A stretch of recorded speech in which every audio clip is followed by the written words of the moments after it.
The Compliance Life has dealt with the journey to and sometimes from the CCO chair.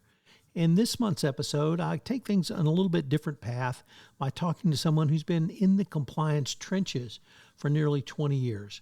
My guest this month is Joya Williams. Joya began life as a legal secretary, later became a paralegal, and then moved into compliance.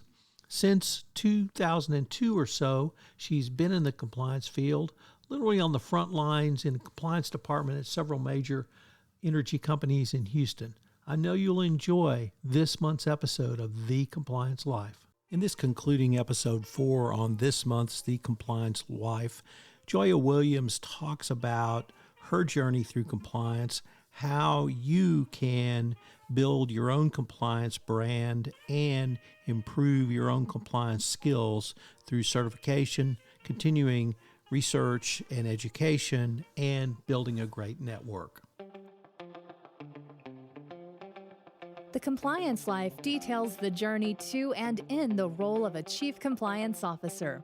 How does one come to sit in the CCO chair? What are some of the skills a CCO needs to successfully navigate the compliance waters in any company? What are some of the top challenges CCOs have faced, and how did they meet them? These questions and many others will be explored in this new podcast series. The Compliance Life is hosted by Tom Fox, and each month he'll present the story of one CCO through 4 episodes. The Compliance Life is a production of the Compliance Podcast Network. We're going to have a quick word from our sponsor, and they'll be right back. Hello, everyone. This is Tom Fox with our concluding episode on this month's The Compliance Life. As you know, I've been visiting with Joya Williams. Joya has not sat in the CCO chair, but she's been in compliance for going on 20 years, and we've been exploring her journey, and it's been a fascinating journey. We began that journey back at Baker Hughes. Then we went to Weatherford, Transocean, Shell, Chevron, Phillips Chemical, and now Applied Materials. I guess I should have welcomed you back before I gave that long-winded introduction. So welcome back. Thanks, Tom. I'm glad to be back. So Joy, I thought we on this episode might sort of reflect back on some of the things you have seen in compliance and done. But I wanted to start with, we've known each other for, I don't know, maybe 10 years, maybe a little bit longer, but you are incredibly passionate about compliance. So I wanted to start with the question of why are you so passionate about the field or profession of compliance? Thanks, Tom. That's a great question. And people ask me that a lot. How did you get into compliance? Why compliance? And, I always give my confession that, I went into compliance from litigation, kicking and screaming. And then once I learned what ethics and compliance meant and its purpose, that drove my passion. And that started after my Enron experience. I worked at Enron, and like so many people in businesses around the world, we all suffered a great loss. And then I landed at Baker Hughes, learned about ethics and compliance, learned more and more about ethics and compliance. And I'm going to use your word, an evangelist for ethics and compliance. I try to encourage as many people that I can to enter into ethics and compliance. My daughter's in healthcare, and I've tried to get her to get over to she's a director for a healthcare clinic, and I've encouraged her to get into healthcare compliance. I just want everybody to know about compliance and understand the importance of compliance. There have been so many lessons learned from compliance for people personally and professionally. And I think if people really understood and took the time to learn more about ethics and compliance, then they would speak up more, do more, and engage more in this area of law. I have learned to trust but verify. But you've got to generate trust with people.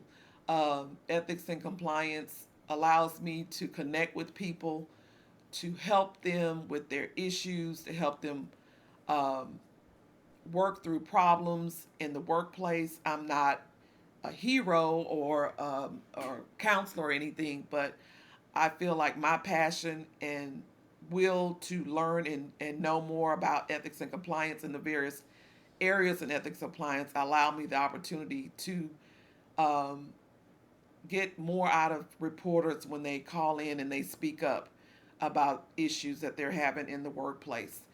And I just want more people to learn to trust um, their legal ethics and compliance departments or their chief compliance officer or whoever they can report to, or just trust the system that they have been afforded to call in a report if they don't want to anonymously, if they don't want to talk to someone personally.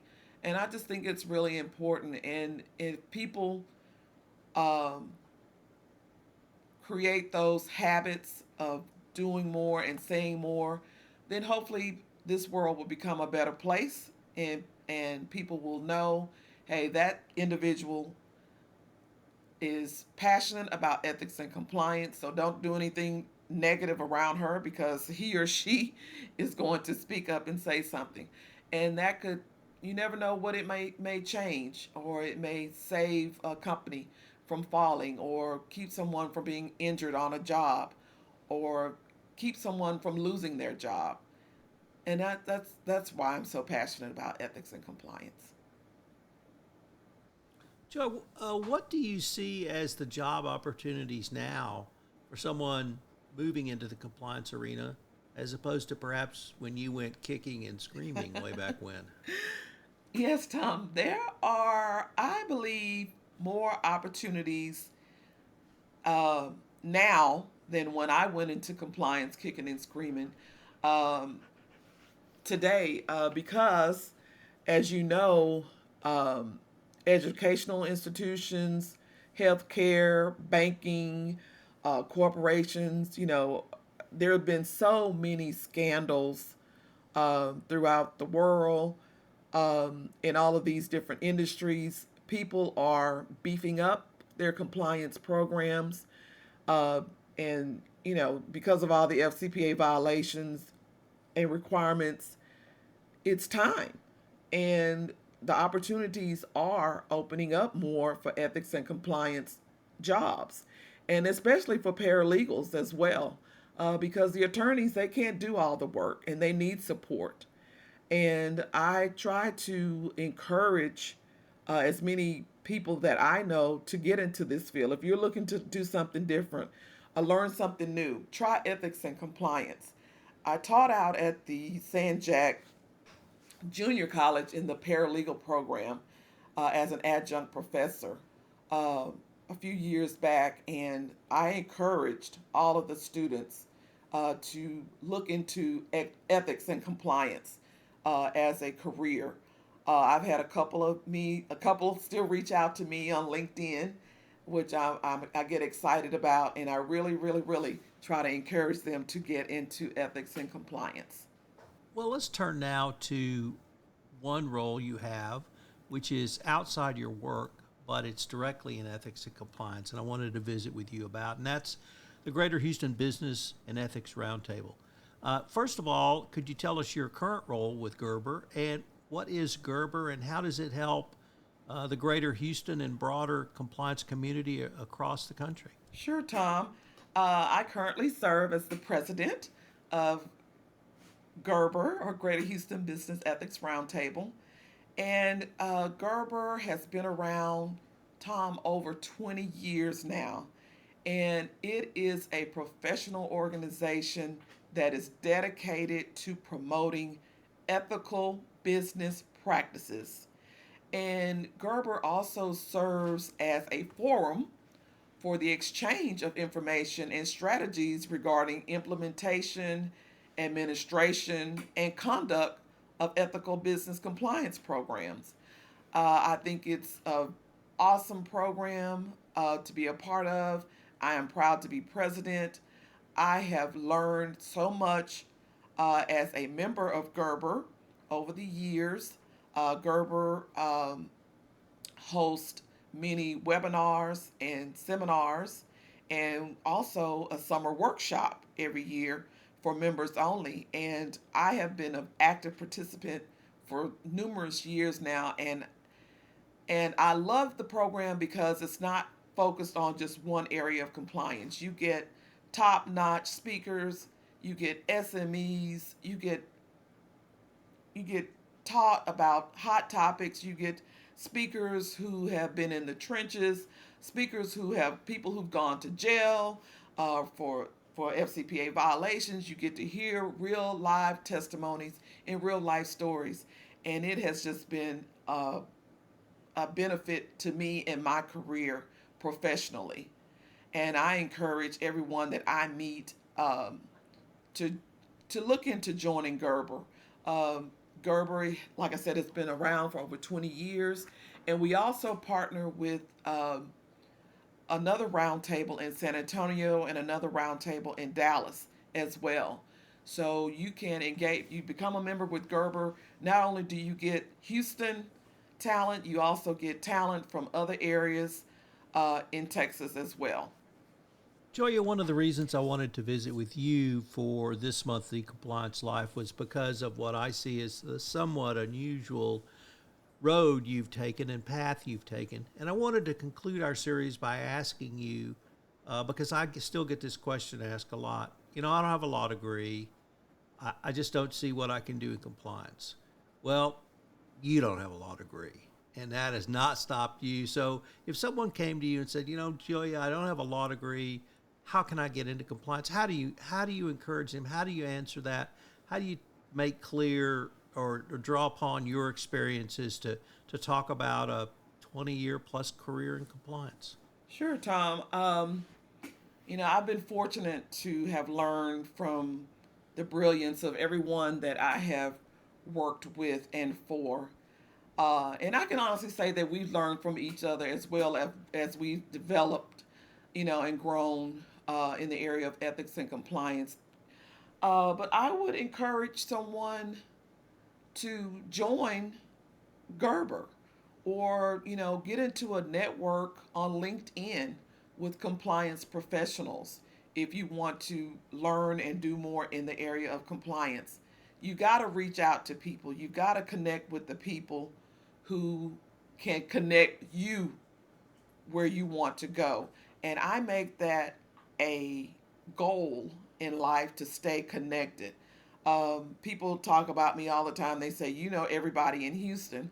Well, I try because, I think it's important to network and know people. I have learned so much from the people that I have connected with and I stay connected with. When I was unemployed and I needed a job, what did I do? I reached out to my ethics and compliance network and I say, "Hey, I'm looking for work. Who do you know?" It's important to stay connected. You've got to connect with people through LinkedIn, through organizations like Gerber, Greater Houston Business Ethics Roundtable. You got to get connected. Well, Joya, this has been really, for me, a great journey listening to you talk about your journey, or a great series for me. And I really want to echo what you said at the end. It's both your technical competence, but it's also your networking. And you network as well as anyone, and you've always laid your own network and your groundwork. And sometimes you can call upon that, as you did when you've been laid off. I wanted to say, when you told us that story, if you've been in the energy business, you've been laid off. So no, it happens to us all.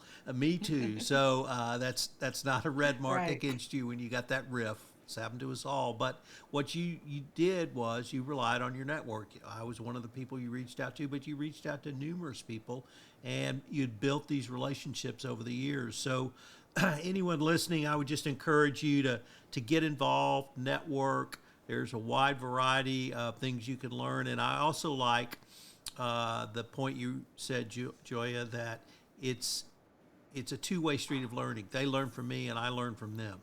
And everyone's experiences are different. And you Absolutely. working at so many different companies, I think we're able to bring sort of the best of the best along and what you saw work. So I wanted to thank you. It's been a lot of fun visiting with you for this series, and I look forward to seeing you at the summer workshop. Thank you, Tom, again for this opportunity. I'm just overwhelmed with you asking me to be a part of your podcast. Thank you, thank you, thank you. And we look forward to having you at the Gerber Summer Workshop. Come get that CLE credit. Hello, everyone. This is Tom Fox. Thank you again for listening to this episode of The Compliance Life.